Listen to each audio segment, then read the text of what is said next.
오늘 하루도 열심히 일을 하고 왔습니다. 운전도 열심히 했고요. 지게차도 열심히 떴습니다. 제가 이 늦은 시간에 이렇게 또 카메라 앞에 앉아 있는 건요.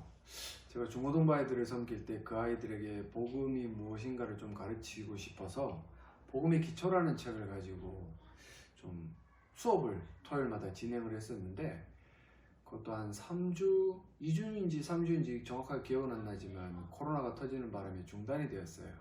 그래서 그 아이들에게 책을 가지고 있으니까 그 책에 대한 내용들을 전하고 좀 볼 수 있으면 좋겠다. 그래서 어린 나이 때 신앙을 가지고 성장해서 이 세상에 조금은 다른 거룩한 주의 백성으로 살아가게 되기를 좀 바라는 마음에서 이렇게 녹화를 또 하게 됐습니다. 책은 이겁니다. 저는 이거 책을 사서 PDF로 떴습니다. 불법이 아니에요. 태블릿에 넣어서 이렇게 보고 다니는데 한책의 사람이라는 단체에서 만들어낸 복음의 기초 하나님 나라와 예수 십자가 영광의 복음이라는 제목을 가지고 있어요. 총 챕터가 11챕터인 걸로 알고 있는데요. 10과까지 있어요. 복음의 기초가 10과까지 있고 그 뒤에 이제 복음 강좌로 넘어가면 십자가, 믿음, 칭의, 그리고 좀 더 과외의 과정이지만 성도의 삶이나 교회론에 관한 이야기도 담고 있기 때문에 가능하면 모든 내용들에 대해서 녹화를 해서 올리려고 합니다. 복음의 기초는 1과부터 10과까지의 내용을 전체적인 그림은 하나님 나라라는 개념으로 그리고 있고 그 과정은 창조와 타락과 구속이라는 과정을 통해서 이 하나님 나라가 어떻게 이 땅 가운데 창조되었고 그 하나님 나라가 어떻게 또한 하나님의 은혜 가운데 지금 지속이 되고 있고 또한 어떻게 완성이 될 것인가에 대한 그림을 충분히 그려내고 있습니다. 그래서 오늘부터 행하게 되는 이 복음의 기초 1과는요. 하나님 나라를 창조하시고 복을 주시는 하나님이라는 제목이에요. 우리가 잘 아는 것처럼 창세기 1장 1절에 보시면은 하나님이 태초에 천지를 창조하셨다라는 선포문으로 그 성경이 시작이 되는데 하나님께서 천지를 창조하신 목적에 대해서 한번 고민을 해보신 적 있습니까? 하나님께서 하나님 나라를 하나님께서 천지를 창조하신 목적이 뭐냐? 결국은 하나님께서 창조주로서 온 우주 만물을 창조하셨고 또한 그 세상을 창조주가 충분히 다스릴 수 있는 통치자로서의 역할을 감당하기 위해서입니다. 쉽게 말하면 우리가 돈을 주고 물건을 사게 되면 그 물건은 자기의 소유가 되는 거예요. 스마트폰을 사든지 장난감을 사든지 차를 사든지요. 그러면 그것들에 대해서는 내가 권한을 행사할 수 있고 권리를 행사할 수 있기 때문에 이런 측면에서 하나님께서 만약에 천지를 창조하신 창조주라는 사실을 믿는다면 그 하나님이 당연히 이 우주 만물을 다스리는 분이시다. 그래서 그 안에 있는 모든 피조물이 하나님의 통치에 순종해야 된다는 사실을 분명히 이해할 수 있고 믿을 수가 있는 겁니다. 그래서 하나님 나라라는 게 무엇인가? 대한민국은요, 영토와 국민과 주권으로 추상적이지만 그렇게 이루어져 있어요. 물론 영토는 추상적인 게 아닙니다만 그래서 대한민국의 주권은 국민에게 있다라고 이야기를 하면서 민주주의인 우리나라는 이런 어떤 세 가지의 구성 요소로 이루어져 있습니다. 이와 우리가 조금 유비적으로 봤을 때 하나님 나라는 말 그대로 영토가 있고 그 안에 하나님의 백성이 있고 그 하나님 나라의 백성을 다스리는 하나님의 주권이 있다. 그래서 하나님의 통치를 받는 하나님의 백성이 사는 어떤 지역적인 곳, 태초에 아담과 하와가 죄를 짓기 전에는 에덴 동산이었고 그리고 지금 우리들에게 이 하나님 나라는 예수께서 십자가에서 모든 승리를 거두시고 난 이후에 우리가 살아가는 모든 삶의 터전입니다. 좀 믿기 어려우시겠지만 그래도 하나님 나라의 백성들이 하나님 나라를 살아가면서 이런 어떤 것들을 세상 가운데 보여줘야 되는데 제가 조금 전에 말씀드린 것처럼 하나님 나라가 하나님의 통치를 받는 모든 물리적인 영역 그리고 물리적이지 않더라도 어떤 영적인 영역까지도 포괄을 하기 때문에 지금 예수께서 십자가에서 우리를 구원하셨다면 지금 예수님이 우리를 재창조하신 재창조주로서 그리고 우리를 충분히 다스리실 수 있는 만주의 주가 되신 그 예수님의 통치를 받고 있다라면 우리는 충분히 하나님 나라를 살고 있다. 뭐 이런 내용들에 대해서는 더 뒤에 가서 자세히 할 겁니다. 뭐 하나님 나라의 현재성이라는 측면에서 말씀을 드려야 되는데 처음부터 여기까지 하면 너무나 어렵고, 제가 말씀드린 대로 성경은 하나님 나라가 어떻게 창조되었고 사람들이 하나님 나라에서 어떻게 쫓겨났으며 하나님은 은혜를 베풀어 주심으로 말미암아 이 하나님 나라를 어떻게 유지시키시고 완성시키시는가에 대한 그림이다. 근데 그것을 이루어가는 과정적인 방법론이 뭐냐면, 그러니까 내용적인 측면이죠. 우리가 뭐 구약과 신약을 나누어 보면 창조와 타락과 구속이라는 과정으로 그 모든 줄거리들이, 이야기들이 진행되기 때문에 그런 어떤 것들에 맞춰서 복음의 기초는 진행이 된다. 그래서 오늘 첫 번째, 창조의 과정이 되는 하나님 나라를 창조하시고 복을 주시는 하나님이라는 제목으로 함께 공부해 보겠습니다. 그리고 제가 수염을 기르고 있어요. 목사일 때는 수염 기르면 다 싫어해서 이제는 목사가 아니기 때문에 수염도 길러보고, 그리고 오늘은 지금 조명이 어두워서 컴컴해 보입니다. 양해를 좀 부탁드릴게요. 서론 부분을 읽어드리면, 하나님은 창조자, 크리에이터이자 주님, 로드라는 그런 어떤 성품을 가지고 있는 거예요. 그런 어떤 하나님의 정체성을 갖고 있는 겁니다. 그래서 하나님께서 천지를 창조하신 창조자일 뿐만 아니라 그렇게 창조하신 천지 만물을, 그 안에 있는 모든 피조 세계를 다스리는 통치자로서 존전해 계신다는 사실을 이해를 하셔야 돼요. 하나님은 천지 만물과 사람을 만드신 창조자이시며 만물이 지속되도록 다스리시는 주님이십니다. 즉 결국은 만드시고 난 이후에 하나님은 그 모든 것들을 멈추시는 것이 아니라 그 이후에 통치하시면서 이 모든 우주 만물이 잘 돌아갈 수 있도록, 법칙에 따라 잘 돌아갈 수 있도록 현재도 다스리고 계시고 간섭하고 계심을 알아야 합니다.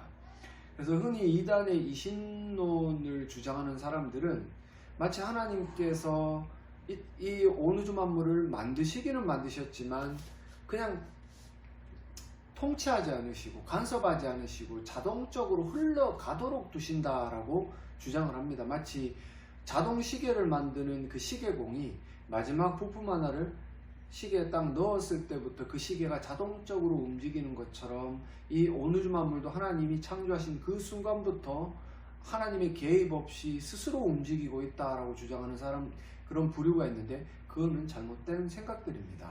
왜 그러냐면 성경에는 하나님께서 창조주요 통치자로서 지금도 자연 법칙에 따라 이 온 우주 만물을 보존하시고 다스리고 있기 때문에 그렇습니다. 만약 하나님의 그런 어떤 섭리가 없다라면 이 우주 만물이 존속될 수 있는 이유는 전혀 없는 거예요. 그래서 하나님이 아니면 이 세상은 존재하지도 않았고 지금까지 지속될 수 없었으며 인류 역사도 발전하지 못했을 것입니다. 창조자이자 주님이신 하나님은 놀라운 꿈을 갖고 계셨습니다. 하나님은 그 꿈을 위해 세상을 창조하시고 다스리시며 역사를 주관하십니다. 그리고 마침내 예수 그리스도를 이 땅에 보내심으로 그 꿈을 성취하기 시작하셨습니다. 또한 마지막 날에 우리 주 예수 그리스도가 다시 오시면 그 꿈은 완성될 것입니다. 하나님의 꿈은 그렇다면 과연 무엇일까요? 자, 우리가 하나님의 꿈을 안다면 하나님이 왜 세상을 창조하셨으며 왜 지금까지 이렇게 이끄셨으며 앞으로는 어떻게 행하실지를 알 수 있습니다. 답을 말씀드리면 하나님의 꿈이라는 것은 하나님 나라를 만드시고 그 하나님 나라 가운데 거하는 모든 피조 세계와 하나님과의 지속적인 교제, 그리고 하나님의 통치에 순종하는 피조 세계가 하나님의 말씀대로 움직여 나가면서 하나님의 영광을 드러내는 것, 그것이 하나님의 꿈입니다. 더 쉽게 말씀을 드리면 제가 무선 조종 자동차를 샀습니다. 이 자동차를 사서 만들지는 않았지만 돈을 주고 사서 리모컨에 배터리를 넣고 차에 배터리를 넣어서 조정을 합니다. 왼쪽으로 가자, 오른쪽으로 가자, 조정을 하면 조정하는 대로 가야 돼요. 근데 그게 만약에 이루어지지 않고 만약 오른쪽으로 가자 그랬는데 이 차가 후진을 한다든지 왼쪽으로 가자 그랬는데 이 차가 오른쪽으로 가버리면 그건 분명히 오기능이 일어나는 거죠. 이런 것처럼 하나님께서 이 땅을 창조하시고 이 땅 가운데 피조물을 만드시고 피조세계에 뭐 조금 이따가 살펴보겠지만 특별히 인간들에게는 문화 명령이라는 걸 주시면서 하나님과 교제하고 하나님의 영광을 드러내기를 원하셨는데, 이 모든 것들이 죄를 지음으로 말미암아 하나님의 그 뜻에 순종하기보다는 불순종하는 모습, 그래서 하나님의 원래의 뜻인 말씀에 순종하고 통치에 순종함으로 말미암아 하나님을 기쁘게 하고 그렇게 하나님의 말씀대로 돌아가는 모습이야 하나님의 영광을 드러내는 것인데, 그것이 일어나지 않았다. 그래서 뭐 답을 말씀드리면 하나님 나라의 건설, 그 안에 있는 모든 피조세계가 하나님의 통치에 순종함으로 하나님의 영광을 드러내는 것, 이게 하나님의 꿈이었다라고 간단히 말씀을 드릴 수 있어요. 1과에서는 하나님이 처음 천지를 창조하셨을 때를 다루는 성경 본문을 살펴보려고 합니다. 하나님의 창조를 잘 알면 하나님의 꿈, 곧 그분의 창조 목적을 잘 알 수 있기 때문입니다. 하나님은 어떤 세상을 만들고자 하셨습니까? 어떤 목적으로 사람을 창조하시고 에덴 동산에 두셨습니까? 사람에게는 무엇을 원하셨습니까? 그리고 이 교재가 필요하신 분들은 인터넷에 검색해 보면 나옵니다. 복음의 기초라고 치시면 한 책의 사람에서 나온 책들이 제가 알기로는 지금도 팔고 있습니다. 그래서 그 책을 사셔가지고 함께 공부를 하셔도 되고요. 뭐 보통 저의 이 영상을 보시는 분들은 대부분 이 책을 구입을 하셨기 때문에 별다른 신경을 안 쓰는데, 혹 없는 분들은 그런 루트로 구매를 하시면 돼요. 그래서 하나님 나라를 창조하시고 복을 주시는 하나님이라는 1장의 내용들을 가지고 공부를 하는데, 챕터 1이 뭐냐면, 제목이 뭐냐면 창조자이자 주님이신 하나님. 조금 전에 서론 부분을 읽으면서 말씀드렸던 것처럼 창조하신 그 하나님이 다스리실 수도 있는 통치자다라는 사실, 주님이라는 말은 주인이라는 거죠, 그죠? 하나님이 천지 만물을 창조하셨습니다. 그럼 그 천지 만물은 누구 겁니까? 하나님 겁니다. 하나님 것이기 때문에 우리가 하나님을 주님이라고 부르고, 지금 이 신약 시대에 예수 그리스도를 믿는 모든 자들, 예수님의 통치를 받는 사람들은 특별히 예수님을 향해서 주님이라고 불러요. 이 말인즉슨 예수님이 십자가에 달려 죽으시고 죄값을 치르시고 우리의 죄값을 대신 대속하시고 난 이후에 구원한 우리들을 새로운 피조물로 창조하셨기 때문에 우리가 결국은 예수님의 것이고, 예수님은 우리의 주님이시기 때문에 우리를 다스리실 수도 있다. 이런 것이 창조 때 일어났던 그 일과 2000년 전에 예수님 오셨을 때 일어났던 일들이요, 다시 한 번 더 하나님의 은혜 가운데 완전히 반복되는 역사를 우리들에게 보여주고 있는 겁니다. 그래서 우리가 창세기 1장 1절에 나와 있는 1장, 2장과 3장에 있는 내용들을 이해를 해야 예수님의 그 십자가를 이해하기가 참 편한 거예요. 그래서 창조자이자 주님이신 하나님, 창세기 1장에는 천지 창조에 대해 기록되어 있습니다. 성경은 하나님이 세상 만물을 창조하셨으며 지금까지 다스리고 계신다고 선언합니다. 우주 만물이 다 하나님에 의해 창조되었으며, 이것을 믿어야 됩니다. 창세기 1장 1절에는 그냥 선포하는 거예요. 그냥 툭 내뱉는 거예요. 하나님이 태초에 천지를 창조하셨다, 믿어달라, 이런 말이 아니라 그것이 사실이고 그것은 믿음 있는 자들은 믿는 것이다. 그래서 여러분들이 이 말씀, 하나님이 세상 만물을 창조하셨다, 그것도 말씀으로 창조하셨고 그런 일들이 실제로 벌어졌다라는 것을 분명히 믿으셔야 돼요.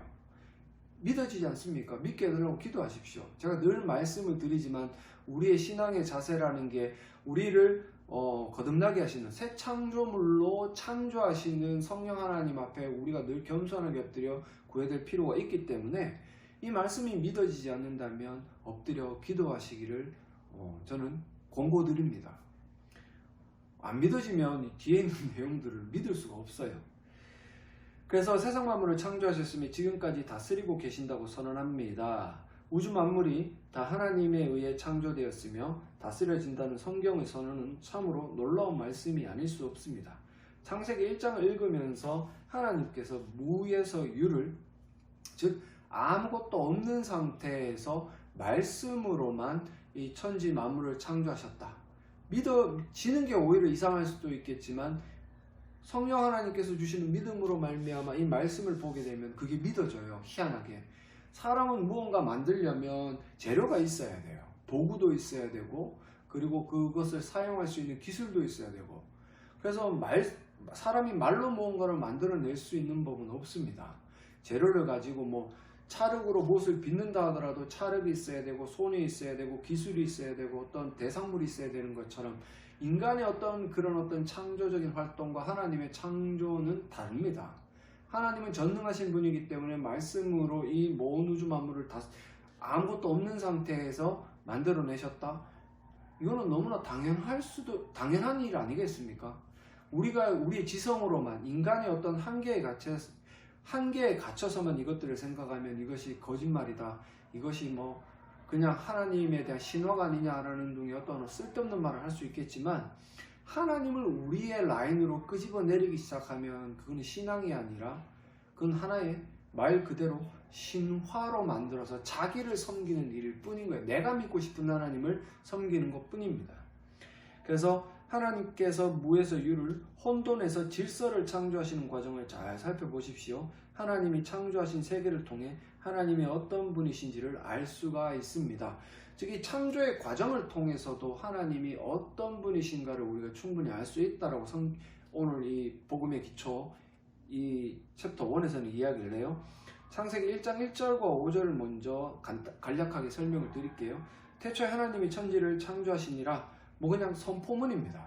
이것을 믿어달라, 이걸 믿어주지 않을래 등등의 권유문으로 만든 게 아니라 그냥 끝이에요. 선언하고 맙니다. 땅이 혼돈하고 공허하며 흑암이 깊음 위에 있고 하나님의 영은 수면 위에 운행하시니라. 자, 3절부터 하나님의 말씀의 창조가 시작이 돼요. 근데 2절에 보시면 특별히 성령 하나님께서 아직 정돈되지 않고 질서가 잡히지 않은 이 어떤 피조된 그 세계를 지금 운행하시면서 완전한 창조의 과정을 준비하고 있는 겁니다. 3절에 하나님이 이르시되 빛이 있으라 하시니 빛이 있었고 빛이 하나님이 보시기에 좋았더라. 하나님이 빛과 어둠을 나누사 하나님이 빛을 낮이라 부르시고 어둠을 밤이라 부르시니 저녁이 되고 아침이 되니 이는 첫째 날이니라. 드디어 이 첫째 날의 창조가 일어납니다. 빛이라는 광명체, 가장 큰 근원이 되는 것을 만드시고 하나님이 보시기에 좋았다라고 평가를 내리세요. 이런 부분을 더 깊이 들어갈 필요도 없고 조금 뒤에 살펴보겠지만 왜 이 부분이 중요한 건가는 뒤에 가서 이 창조의 특성이 말해주는 하나님의 그 어떤 질서 잡히는 일들이 더 중요하기 때문에 그 뒤에 말씀을 드리겠습니다. 그리고 한 본문을 더 살펴보겠습니다. 창세기 1장 26절과 31절이에요. 하나님이 이르시되 우리의 형상을 따라 우리의 모양대로 우리가 사람을 만들고 그들로 26절의 초반부에 보시면은 하나님이 이르시되 우리의 형상을 따라 특별히 사람만 하나님의 형상대로 그리고 모양대로 형상과 모양을 구분 짓는 분들도 있지만 대부분은 강조형으로 생각하는 분들도 있어요. 그래서 우리가 이렇게 생겼다고 해서 하나님도 이렇게 생겼다. 하나님은 영이시기 때문에 이런 어떤 육신의 모양을 갖고 있지 않습니다. 그렇다면 이 형상이나 모양이라는 것은 하나님과 우리가 공유할 수 있는 하나님의 그 속성을 가리키는 거예요. 즉 하나님만이 하나님께서만이 전유하고 계시는 그 속성은 우리가 가질 수가 없습니다. 전능, 전지, 무소, 부재 이런 것들. 그런 것들은 우리가 전혀 하나님과 나눌 수 없는 하나님의 고유한 속성이고 하나님의 성품을 따라 지음받은 우리가 가지는 게 뭐가 있습니까? 진실됨이라든지 사랑이라든지 온유함이라든지 우리가 가지고 있는 창조적인 능력, 지성, 이성, 논리 정연한 그런 사고들 이런 모든 것들이 하나님을 닮아 있다. 그래서 하나님께서 인간들에게 특별히 이렇게 귀한 능력들을 주시고 모든 피조 세계 위에 가장 으뜸이 되게 하신 이유가 뒤에 나오는데요. 그들로 바다의 물고기와 하늘의 새와 가축과 온 땅과 땅에 기는 모든 것을 다스리게 하자. 하나님께서 온 우주 만물을 다스리는 분명히 주님이시지만 인간들에게 대리 통치권을 허락하시고 그 인간들이 하나님의 말씀에 순종하여 이 온 피조 세계를 잘 다스려 나감에 의해 하나님께서 영광받으시고 하나님께서 기뻐하시는 그런 것들을 계획하셨기 때문에 지금 이런 대리 통치권에 관한 것들을 지금 명령을 하고 있는 겁니다.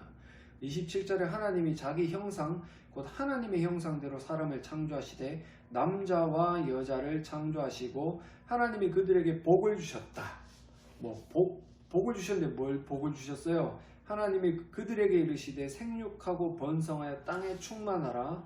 땅을 정복하라. 바다의 물고기와 하늘의 새와 땅에 움직이는 모든 생물을 다스리라. 즉 하나님께서는 인간들이 온 피조세계 위 하나님보다는 아래 그리고 이 피조세계 위에 있으면서 하나님의 명령대로 다스릴 수 있는 그런 지성과 어떤 이성과 논리성과 그런 어떤 창조적인 모든 능력들을 허락하신 그게 복입니다.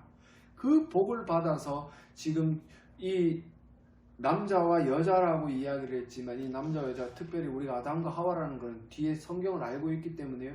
그들이 이 피조세계를 다스리고 잘 돌아갈 수 있도록 하나님의 말씀대로 순종하는 그것이 복이다. 그 어떤 대리 통치권을 행사하는 것이 하나님께서 사람들에게 주신 복이요. 그것들이 가장 큰 선물이라는 겁니다. 29절에 하나님이 이르시되 내가 온 지면의 씨 맺는 모든 채소와 씨 가진 열매 맺는 모든 나무를 너희에게 주노니 너희 먹을 거리가 되리라. 또 땅의 모든 짐승과 하늘의 모든 새와 생명이 있어 땅에 기는 모든 것에게는 내가 모든 풀을 먹을 거리로 주노라. 여기서 우리가 그냥 외적으로 한번 이야기를 해보면 육식을 허용하지 않으셨습니다.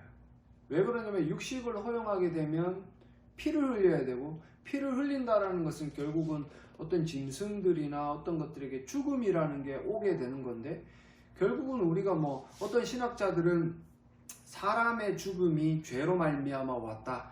하지만 짐승은 죽었을 것이다 라고 추측을 하는데 근데 여기 보면은 30절에 내가 모든 풀을 먹을 거리를 준다. 즉 사자도 풀을 뜯었고 호랑이도 풀을 뜯었습니다.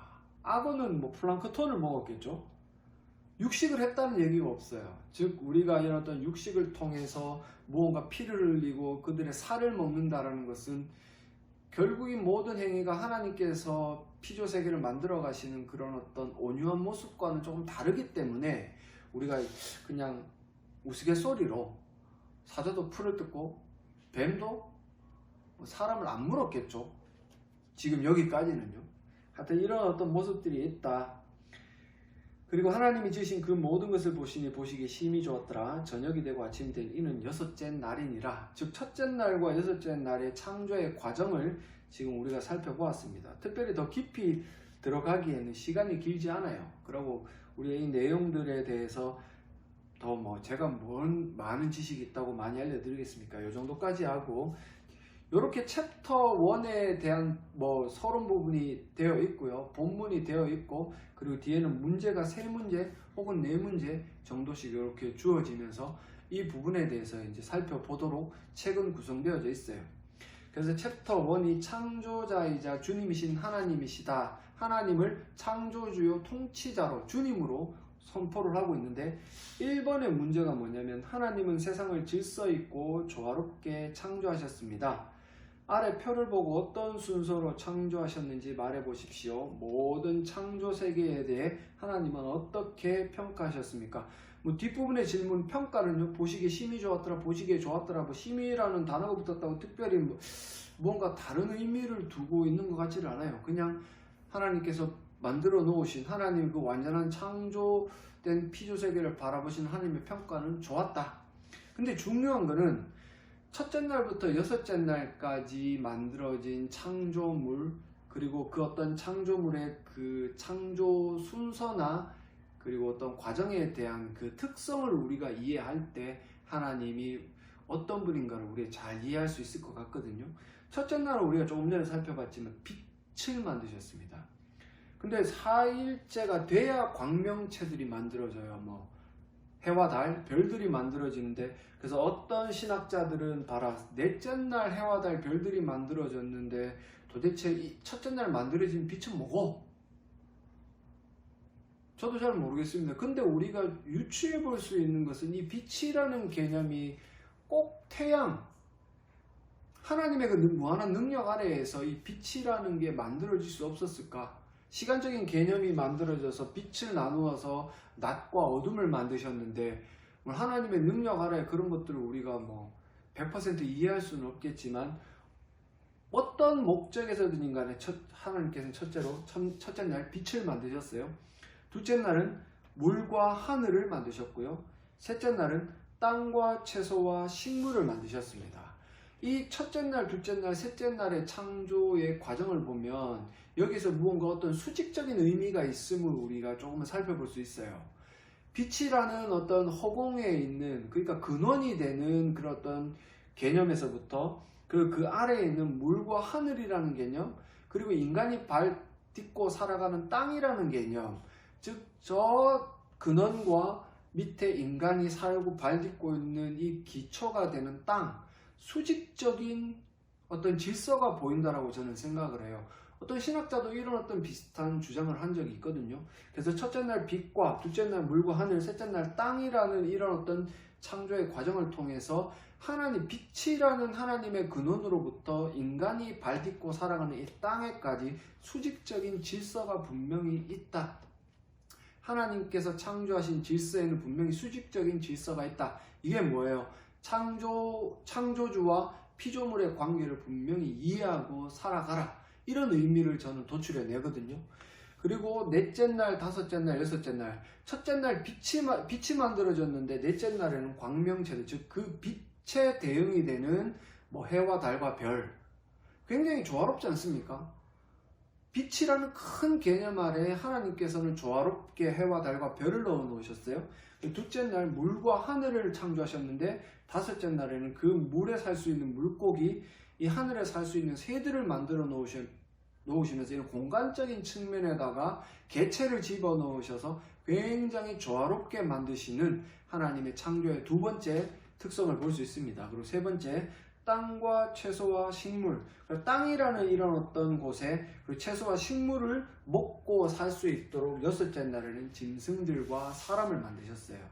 그래서 이 어떤 첫째 날과 넷째 날이 대응이 되고 둘째 날과 다섯째 날, 셋째 날과 여섯째 날이 대응이 되면서 굉장히 아까 전에 살펴봤던 첫째 날, 둘째 날, 셋째 날은 수직적인 질서를 가져왔고, 그리고 넷째 날, 다섯째 날, 여섯째 날은 각각 첫째 날, 둘째 날, 셋째 날에 대응이 되는 조화, 그 수평적인 조화죠, 그죠? 수평적인 조화를 이루고 있다. 그래서 하나님께서 창조하신 모든 창조의 방법의 특성 두 가지가 뭐냐면, 제가 말씀드린 수직적인 질서, 하나님과 인간의 어떤 질서, 인간들이 하나님을 바라보면서 하나님은 나의 창조주요 통치자, 하나님은 우리를 바라보시면서 가장 사랑하시는 피조물, 이런 어떤 수직적인 질서를 분명히 깨닫기를 원하시는 겁니다. 그리고 첫째 날과 넷째 날, 둘째 날과 다섯째 날, 셋째 날과 여섯째 날 이렇게 조화를 이루어내면서 수평적인 조화를 가져오면서 결국은 하나님의 통치라는 것은 이 자연 만물들끼리도 하나님의 그 창조 질서 안에서 특별하게 조화롭게 살아가야 됨을 말씀을 하고 있는 거예요. 물론 나중에 한 번 더 이야기할 기회가 있겠지만 이것을 조금 더 확장시켜 본다면, 예수께서 이 땅 가운데 오셔서 어떤 바리새인이었나요? 물었죠, 하나님께, 예수님께. 율법에 제일 되는 요소가 뭐냐? 율법이 제일 중요한 게 뭐냐? 라고 질문을 했을 때 예수께서 이렇게 말씀하셨어요. 하나님을 사랑하고 내 이웃을 내 몸과 같이 사랑해라. 즉 하나님을 사랑한다라는 것은 수직적인 질서, 하나님이 나의 통치자요, 창조주요 통치자라는 것을 인정하고 나의 생각 이런 거 모두 다 버리고 하나님을 온전히 하나님 중심적으로 살아가는 그런 어떤 삶, 그게 수직적인 질서 아니겠습니다? 안녕히 계세요. 죄송해요. 지금 잘 때가 되니까 정신이 없네요. 수직적인 질서가 아니겠습니까? 그리고 이웃을 사랑해라. 조화로운 수평적인 조화를 가져오는 이런 어떤 예수님의 그 율법의 어떤 강령이 되는, 율법의 완성이 되는 그 부분과도 일맥상통한다. 결국은 이 태초에 만들어진 창조의 질서가 예수님이 이 땅 가운데 오셔서 죄인들에게 다시 한 번 더 심어주시는 이 태초에 만들어졌던 수직적인 질서, 수평적인 조화를 하나님 사랑과 이웃 사랑으로 연결 지을 수가 있을 것 같습니다. 물론 영예라고 해도 좋고요. 그렇지만 제가 이렇게 곰곰이 고민을 해보고 묵상을 해본 결과로는 이 태초의 창조와 예수님의 재창조의 이 사역에는 분명히 연관성이 있고 닮아 있다. 닮아 있음에 우리가 이 태초의 하나님의 창조의 특성을 알아간다면 지금 이 시대를 살아가는 그리스도인들, 예수님을 통해 재창조되어 예수님을 구주로 고백하는 그리스도인들이 가져야 되는 수직적인 질서, 하나님을 경외할 수 있고 수평적인 조화, 이웃을 사랑할 수 있는 그런 어떤 특성들을 가지고 있어야 분명히 재창조물로서 인정을 받을 수 있고 증거로 삼을 수 있다. 그렇게 말씀을 드릴 수 있어요. 그래서 그런 창조 세계를 하나님께서는 보시기 심히 좋았더라라고 평가를 해주셨고, 지금 우리가 그리스도인으로 살아갈 때 이 하나님 사랑과 이웃 사랑을 실천하고 있다면 예수님이 우리를 바라보시면서 보시기에 좋다라고 평가 내리시지 않겠습니까? 자, 2번, 하나님은 세상을 말씀으로 창조하셨으며 하나님이 말씀하시면 그대로 되었습니다. 창세기 1장에 보시면 엄청나게 많아요. 이르시되 말씀으로 하셨다. 빛이 있으라 하시니 빛이 있었다. 이런 어떤 표현들이 많죠. 하나님은 이런 전능한 분이시기에 창조하신 모든 만물을 주님으로서 능히 다스리실 수 있습니다. 특별히 포드라는, 미국의 자동차의 아버지라고 불리는 포드라는 사람이 자동차를 자기가 개발했습니다. 만들었어요. 그러면 그 자동차는 자기 거예요. 제가 돈을 가지고 차를 사도 그 차가 제 건데, 포드라는 사람은 차를 만들었어요. 그러면 그 만든 차는 분명히 자기 겁니다. 자기 마음대로 할 수 있는 거예요. 이런 어떤 논리성을 가지고 우리가 본다면, 하나님이 태초에 천지를 창조하셨다라면 당연히 소유주는, 이 온 우주 만물의 소유주는 하나님이세요. 하나님 마음이란 말이에요. 하나님께서 알아서 하셔도 아무런 불평불만을 하면 안 돼요. 예수 그리스도를 믿고 구원을 받은 우리가 예수님을 주님이라고 고백을 하면서 우리가 예수님 말씀에 불순종하고 아직까지도 내 마음대로 살아가겠다, 나는 내 인생의 주인은 나다라고 이야기를 한다면 그거는 예수님 믿는 게 아니죠. 믿는 척하는 겁니다. 예전에 제가 늘 이렇게 반복해서 말씀을 드리지만, 어떤 청년이 예수님이 나의 구원자, 그러니까 나를 구원한 구원자로서는 믿어지는데 주님으로서는 내가 모시지를 못하겠다. 그 말은 뭡니까? 내가 십자가에 달려 죽은 예수 그리스도를 통해 구원을 받는 건 좋은데 이 세상은 내 마음대로 살고 싶다. 아주 양아치죠. 그런 거는 믿음이 아니에요. 오늘 이 부분처럼 하나님은 전능하신 창조주이시고 그 창조주께서 모든 걸 만드셨다면 그것을 다스리실 수도 있는 분이다. 그래서 질문의 마지막이 하나님이 창조하셨다면 다스리실 수도 있다는 주장에 대해 어떻게 생각합니까? 마땅히 하나님의 다스림은 필연적입니다. 지금 교회들을 바라보면 하나님을 두려워하는 사람들이 잘 없어요. 하나님의 통치를 받으려고 애쓰는 사람도 잘 없습니다. 왜 그러냐면 그냥 하나님께서 나를 예수님을 통해 구원하셨다 정도가 믿음의 척도요, 그게 믿음의 전부라고 생각을 하지, 그 넘어서서 나를 피값 주고 사신 주인이다라고 고백을 하여 내가 예수님의 통치에 순종하도록 살아가려는 사람들은 거의 없습니다.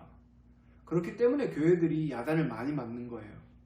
왜? 예수님의 통치에 순종하여서 하나님 중심의 삶을 살아갈 때 세상과는 조금은 다른 모습으로 살아가고 우리가 그것을 거룩이라고 표현을 하는데, 그럼 거룩한 하나님의 백성들이 많아져야 하나님께서 영광을 받으시고 그로 세상 사람들이 본받고 복음을 듣고 구원을 받을 길이 열리는데, 과연 지금 교회에 있는 목사도 하나님을 두려워하는 사람이 있을까요? 목사가 예수님의 통치에 순종하는 사람이 그렇게 많을까요? 저는 그게 겁이 나는 거예요. 그래서 우리가 늘 이 어떤 것들을 통해서 하나님은 창조주요 통치자다. 그래서 하나님은 태초에만 창조주요 통치자가 아니라 지금도 창조주시며 통치자이시고, 특별히 지금 예수 그리스도가 십자가에서 우리를 재창조하시고 우리를 다스리는 통치자로 계신다는 사실을 고백을 한다면 감히 우리가 그렇게 경망스럽고 교만하게 살아갈 수는 없습니다. 이것을 분명히 기억하셨으면 좋겠어요. 3번, 하나님은 우리를 창조하셨을 뿐만 아니라 복을 주시는 분이십니다. 복이라는 게 하나님의 그 모든 탤런트, 능력을 받아서 이 피조세계를 다스리는 것이라고 제가 분명히 말씀드렸죠. 또한 하나님은 우리를 가장 선한 길로 인도하시며 다스리십니다. 창조자이시며 복을 주시는 하나님 앞에 선다면 우리는 어떻게 반응할 수밖에 없습니까? 말 그대로 나의 주인이세요. 나를 만드신 분이란 말이에요. 그런 어떤 위대하시고 전능하신 분 앞에 섰을 때 우리가 어떤 감정을 가질 수 있을까? 그리고 선한 길로 인도하시는 주 하나님의 다스림에 대해 어떤 자세로 우리는 살아가야 됩니까? 라는 질문입니다. 특별히 창조자이시며 복을 주시는 하나님, 나의 전부요, 나의 주인이시요, 그리고 나를 다스리는 그분 앞에, 그러니까 나를 만드신 나의 창조주 앞에 우리가 섰을 때 어떤 감정이 들겠습니까? 그냥 우리가 그런 거 있잖아요. 뭐 어떤 사람이 무언가를 개발했어요. 뭐 가령 아이폰을 만든 스티브 잡스를 우리가 생각해 봅시다. 지금은 고인이 됐지만요. 아이폰이 처음 나왔을 때 지금도 대단하지만 그때 대단했습니다. 스마트폰이라는 첫 출발을 시작했는데 그것을 딱 스마트폰을 만지고 갖고 놀다가 이거를 만든 스티브 잡스를 보면 어떤 감정이 들겠어요? 우와, 입이 다물어지지 않을 거예요. 한낱 폰을 만든 스티브 잡스 앞에서도 그런데 이 온 우주 만물, 특별히 인간이라는 이 존재 엄청나지 않습니까? 뇌를 가지고 인간의 이런 어떤 기술적인 능력, 지적인 능력, 어떤 체력, 운동적인 능력을 바라본다면 말 그대로 입이 더 벌어지고 다물어지지 않을게요. 이런 어떤 감정들을 한 단어로 표현한다면 경외라는 말로 표현할 수 있을 거예요. 단순한 두려움이 아니라 하나님의 그 전능하심 앞에, 하나님께서 우리에게 부어주시는 그 복락 앞에, 우리가 받아 누릴 모든 것들 앞에 너무나 감사한 마음에 경외하는 마음. 하지만 그 경외라는 마음 안에는 범접할 수 없는 경계가 분명히 있고, 그래서 우리가 오만불손하게 하나님 앞에 함부로 행하지 않는, 겸손하게 엎드려 하나님의 말씀에 순종할 수 있는, 그것이 바로 창조자임에 복을 주시는 하나님 앞에 우리가 가질 수 있는 경외심이에요. 그렇다면 예수님에 대해서도 우리는 참으로 이런 경외심을 가져야 됩니다. 우리를 구원하기 위해 우리의 모든 죄를 짊어지고 십자가 달려 죽으신 그분 앞에 우리가 너무 예수님을 편하게 생각하고 친구처럼 생각하는 그런 습성은 버려야 됩니다. 지금 우리를 다스리는 분이 예수 그리스도요. 그분은 우리를 자신의 피로 새로운 피조물로 만드신 창조주이시기 때문에 동일하게 경외의 마음, 겸손의 마음, 그분 앞에 서면 두렵고 떨리는 마음이 있어야 돼요. 하지만 그분께서 보여주신 그 사랑의 모든 감정들이 우리에게 고스란히 전해지기 때문에 조금 더 친밀하게 다가서기도 하지만 뭐 예수님만 그렇습니까? 성부 하나님 그렇지 않습니까? 그래서 이런 어떤 성부, 성자, 성령 하나님에 대한 감정이 양분화되고 달라지면 안 돼요. 그 삼위일체 하나님은 동일하게 우리에게 사랑을 보여주시기 때문에 우리가 성령 하나님을 너무나 가볍게 생각해서 너무나 우리의 종처럼 부리면 안 되는 거예요. 왜 그러냐면 이 창조주이신 삼위일체 하나님 앞에 우리는 늘 경외심을 갖고 살아가야 되기 때문에 그렇습니다. 뭐 목사 있죠? 하나님 까불면 죽는다라고 주절거리던 목사, 뭐 그런 게 목사겠습니까? 말은 하나님 앞에 그런 말을 하고도 살아있으니까 사람들이 함부로 말을 하는 거예요. 정말 우리가 아는 것처럼 예전에 그 구약시대 지성소에 들어갔던 대제사장이 방울을 달고 들어가요. 딸랑딸랑 움직일 때마다 소리가 나는 방울을 달고 지성소에 들어가는데 그 소리가 들리지 않으면 그 대제사장이 죽은 거예요. 왜? 불경의 마음, 어떤 불순한 마음이 있었기 때문에 하나님께서는 그를 치셨다. 그래서 그 대제사장들이 방울을 달고 들어가는 겁니다. 그런 것처럼 지금도 하나님에 대해서 좀 불순한 마음, 불경한 말을 하면 바로 그냥 숨이 탁 끊어지면 사람들이 두려워할 수도 있을 건데요. 하나님이 지금 그들을 그냥 내버려 두시는 거예요. 지 머리 위에 계속해서 숯불을 쌓아 놓는 거예요. 나중에 결국 그것이 심판으로 돌아오게 되는 겁니다.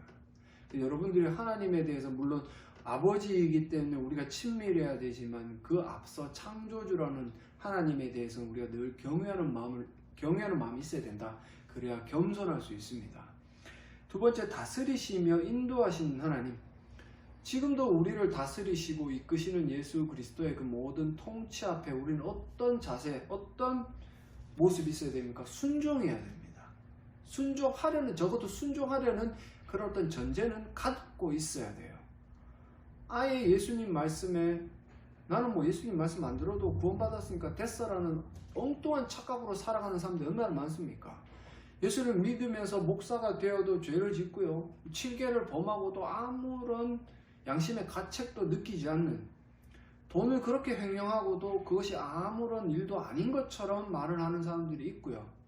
그리고 성도들도 그래요. 세상 나가서 수단 방법 가리지 않고 돈 벌기만을 애써서 그래 세상 사람들로부터 모든 모욕들이 하나님께로 돌아가게 만들고도 그냥 아무렇지도 않게 살아가는 사람들이 있는 거예요. 왜 그러냐면 그 사람들은 이런 어떤 통치자이신 하나님의 앞에 순종하는 자세가 없기 때문에 그래요.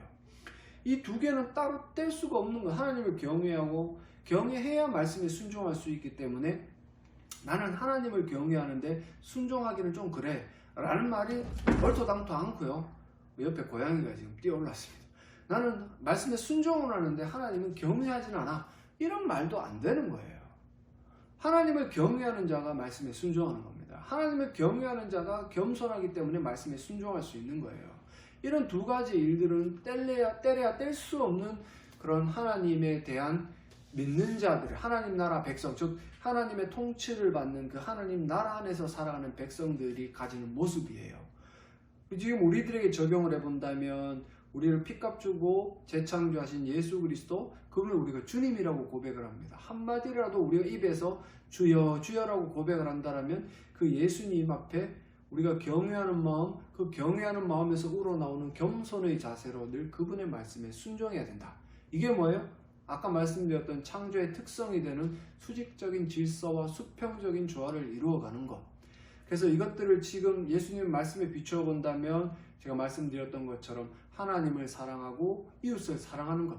하나님을 사랑하는 게 말로만 됩니까? 하나님을 사랑하는 그 모습은 우리가 경외의 모습. 이 경외의 모습은 꿈에 될 수 있습니다. 예배 자리에 나가서 경건한 척하고 예배 잘 드리는 척할 수 있어요. 하지만 여러분들이 반드시 아셔야 되는 것은 하나님을 경외하는 그 모습이 있다라면 겸손한 자요. 이 겸손한 자는 그죠? 이웃을 사랑하는, 지금 여기 나오는 하나님께서 예수께서 말씀하신 게 뭐예요? 하나님을 사랑하고 이웃을 사랑해라. 이웃을 네 몸같이 사랑해라. 그럼 당연히 하나님을 사랑하는 경외하는 모습과 겸손의 자세가 있다라면 말씀에 순종하는, 통치에 순종함으로 말미암아 이웃을 사랑하는, 이웃을 사랑하는 것은 나의 방법이 아니라 예수께서 우리에게 가르쳐 주신 그 방법들로 사랑하는 것.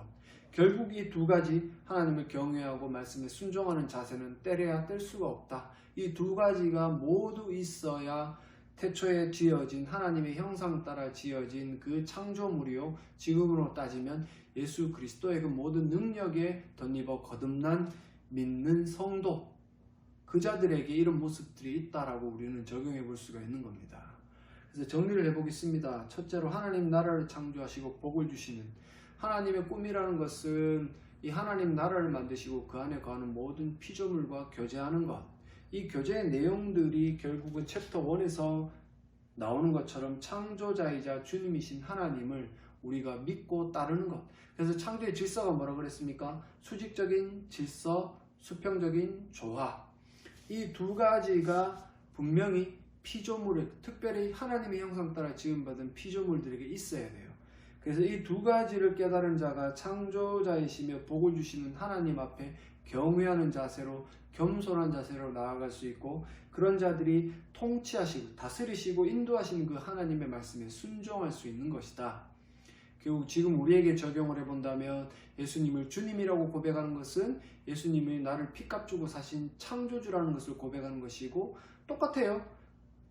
예수님이 창조주이시면 우리가 경외하는 마음, 겸손한 자세, 그리고 다스리시는 주님 통치자이시기 때문에 그분의 말씀에 순종하는 것, 이게 하나님 사랑과 이웃 사랑을 이루어 가는 것이다. 이렇게 말씀을 드릴 수 있을 것 같습니다. 뒤에 가면 요약 부분이 있어요. 이 요약 부분은 제가 다 읽어 드리기에는 시간이 너무 많이 잡아먹힐 것 같고요. 책이 있으신 분들은 뭐 한번 읽어보시면서 요점 정리를 한 번 더 하시면 좋을 것 같고, 오늘은 여기까지 하겠습니다. 서론 부분하고 그리고 챕터 1하고 챕터 2, 챕터 3까지 가면 2시간 정도, 1시간 반에서 2시간 정도를 봐야 되는데 너무 길기 때문에 잘라서 1장 2번 이런 식으로 해서 제가 영상을 올리도록 하겠습니다. 그래서 오늘 배운 공부, 이 부분에 대해서 분명히 인지하시고 숙지하시고 공부를 하시면 여러분들이 성경을 볼 때마다 하나님 나라가 무엇이고 하나님께서 피조물인 인간들에게 원하는 것이 무엇인지를 깨달으시고 성경도 조금 더 수월하게 이해할 수 있는, 즉 골격을 갖추는 것이라고 생각을 하시면 돼요. 집을 지을 때 뼈대가 있어야 짓기가 펴는 것처럼 성경을 볼 때도 우리가 이런 어떤 과정들을 통해서 뼈대를 만들어 놓고 거기에 내용 진리이신 말씀을 이해하면 더 수월하다. 그래서 이 공부를 함께 하시면서 이 하나님 나라의 복락, 지금 우리에게 하나님 형상 따라 지금 받은 하나님 나라의 백성으로 살아가게 만드신 그 복락을 받아 누리시는 저와 여러분들이 되시기를 간절히 소망합니다.